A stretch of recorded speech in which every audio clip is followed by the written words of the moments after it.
اعوذ باللہ من الشیطان الرجیم، بسم اللہ الرحمن الرحیم۔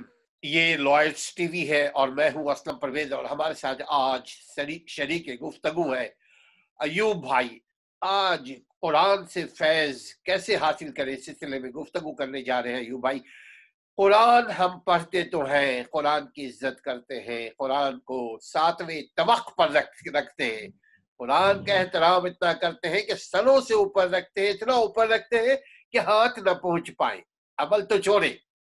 تو آج اسی سلسلے میں کچھ نصیحت آموز انشاءاللہ تعالیٰ ایوب بھائی سے گفتگو ہوگی۔ اللہ تعالیٰ ہم لوگوں کو عمل کرنے والا بنائے۔ جی ایوب بھائی، السلام علیکم ورحمۃ اللہ۔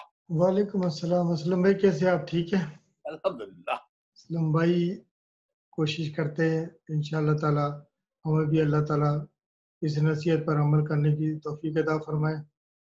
ہم دیکھتے ہیں یہاں کے مسلمانوں کو کہ انسان اکثر عبادت بہت کرتا ہے، بہت عبادت ماشاءاللہ کرتے ہیں۔ پاکستان کے اندر تسبیحات، ایک تسبیح پڑھ لی، پھر دوسری تسبیح پڑھ لی، پھر تیسری تسبیح پڑھ لی، اسی طریقے سے قرآن بھی ایک ختم کر لیا، دوسرا پڑھ لیا، پھر تیسرا قرآن بھی ختم کر دیا۔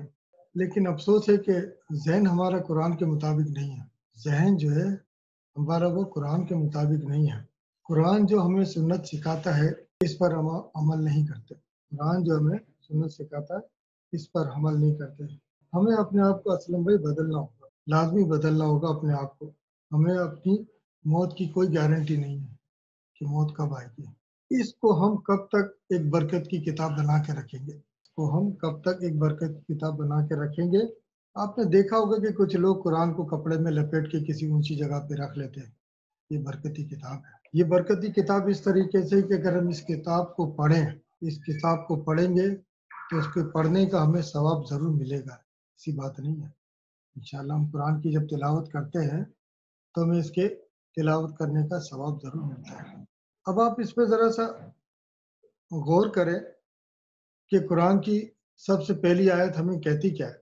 قرآن کی سب سے پہلی آیت ہمیں کہتی کیا ہے؟ وہ اسی بات کو تو کہہ رہی نا کہ یہ متقیوں کے لیے ہدایت کی کتاب ہے، متقیوں کے لیے ہدایت کی کتاب ہے۔ اس کا کیا مطلب ہے اسلم بھائی؟ یہ ہدایت کی کتاب ہے۔ ہم جب قرآن پڑھتے تو ہمیں اس کی غور و فکر کرنی چاہیے۔ ہم اپنے آپ سے پوچھیں کہ کیا میں اس قرآن کے مطابق ہدایت پر ہوں؟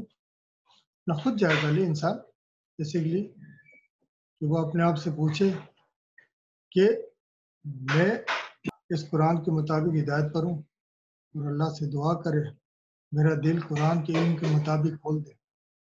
اللہ سے دعا کرے کہ میرا دل قرآن کے علم کے مطابق کھول دے، اور اس دماغ کو بھی قرآن کے ساتھ اٹیچ کر لے۔ جو دماغ ہے نا اس کو بھی قرآن کے ساتھ اٹیچ کر لے۔ بھائی آخر میں بات تو میں زیادہ نہیں کروں گا، آخری کی بات ختم کروں گا۔ اس سے پہلے عمل کرنے کی کوشش کریں، اور 3 بات کی مزید اور نصیحت کروں گا۔ 3 بات کی مزید اور نصیحت کروں گا۔ تو نمبر 1 بات ہے کہ جھوٹ بولنا منافق کی علامت ہے۔ جھوٹ بولنا منافق کی علامت ہے، جس سے ہمیں اجتناب ضرور کرنا چاہیے۔ یعنی بعض لوگ مسجد کے اندر بیٹھ کے بولتے ہیں یار میں مسجد میں بیٹھا ہوں، جھوٹ نہیں بولتا ہوں۔ بھائی خالی مسجد میں بیٹھنے سے جھوٹ نہیں بولا جاتا ہے۔ آپ باہر بھی جب نکلے ہو، دنیاوی کام کر رہی ہے، جو کچھ بھی ایکس وائی زیڈ آپ کر رہے ہو، تو آپ اس وقت بھی جھوٹ نہ بولے۔ جھوٹ سے جتنا زیادہ ہو سکے اجتناب کریں۔ نمبر 2 بات ہے اطاعت الہی میں امن و سکون ہے۔ اللہ کا ذکر، ہر وقت اللہ کا ذکر انسان کو کرنا چاہیے، جس میں انسان کو امن بھی ملتا ہے اور سکون بھی ملتا ہے۔ اور آخر میں نمبر 3 بات کروں گا میں، دنیاوی مفادات کو قربان کر دینا۔ اللہ کے خاطر دنیاوی مفادات کو قربان کر دینا یہ بے وقوفی نہیں ہے، یہ عقل مندی اور سعادت ہے۔ اللہ کی خاطر دنیاوی مفادات کو قربان کر دینا یہ بے وقوفی، یہ عقل مندی ہے۔ تو اللہ تعالیٰ ہمیں اس پر عمل کرنے کی توفیق عطا فرمائے۔ اسلم بھائی مزید کہوں گا اگر میری بات اچھی لگے تو جو بھی حضرات میری یہ بات کو سن رہے اپنے دوستوں میں شیئر کریں، اور اگر کوئی بات میری بری لگے تو میں معافی چاہتا ہوں، بس یہی۔ اور اس کے لیے اگر جو بھی میرے دوست اس پروگرام کو میرے سن رہے تو جو بھی ہے تاکہ میرے اور حوصلہ افزائی ہو، اس کے لیے میرے لیے کمنٹس ڈالیں کہ ایوب بھائی نے یہ بات کہی ہے، صحیح ہے غلط ہے، جو بھی ہے ایکس وائی زیڈ ہے۔ تو اللہ تعالیٰ مجھے بھی عمل کرنے کی توفیق عطا فرمائے، اور جو ہمارے ساتھی۔ السلام علیکم ورحمۃ اللہ۔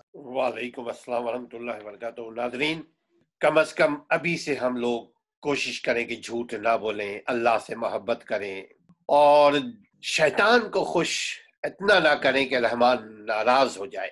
ناظرین، چینل سے جڑے رہیے گا، سبسکرائب کیجئے گا تاکہ آئندہ آنے والے ویڈیوز بھی آپ تک ملتی رہے، اور شیئر کیجئے۔ اچھی چیز کو شیئر کرنا بھی اچھی بات ہے۔ اپنے گھر والوں کا بہت خیال رکھیے گا۔ ان دعاؤں کے ساتھ اللہ ان تینوں بیماریوں سے ہمیں محفوظ رکھے۔ اللہ خوش، دنیا کی زندگی آسان ہو جائے گی۔ السلام علیکم ورحمۃ اللہ وبرکاتہ۔